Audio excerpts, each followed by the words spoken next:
जिंदाबाद नियाली को स्वागत। दर्शक बंधु आमे पहुंचीचु नियाली ब्लॉक देवीकंदल दीपांचल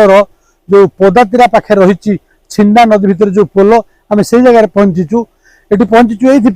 गत जो लगान वर्षा है ये लगान वर्षा ये जो पोल उभय मुंड दुई मंडर जो संयोगीकरण रास्ता पोल को लगी से जगार दुई पटे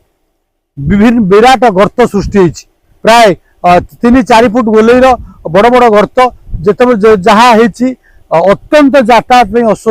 समस्या सृष्टि करते दरकार पड़े रात्रि यातायात कला बेले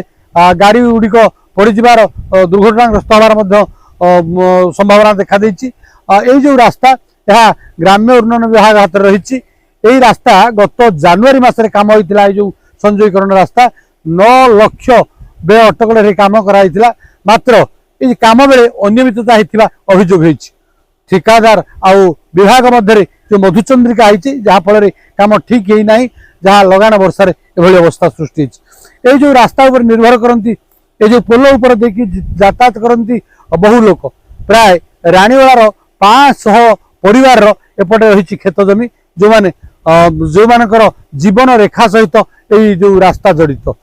एपटे पंडुआहुरा रही जो धर्मीय अनुष्ठान जो प्रत्यय लोक जाती सेपट को आउ यही बाट दे पाखपटे कसरदा हाट कहतु कसरदा मेडिकल कहतु फांडी हो यही बाट दे प्रत्यय शह शह लोक यातायात करूँ। तेणु एभली एक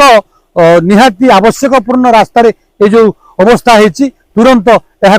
मरामती करने दाबी होची स्थानीय लोकों पक्षर तुरंत दाबी जो नगले जो मरामती नहले बड़ धरणर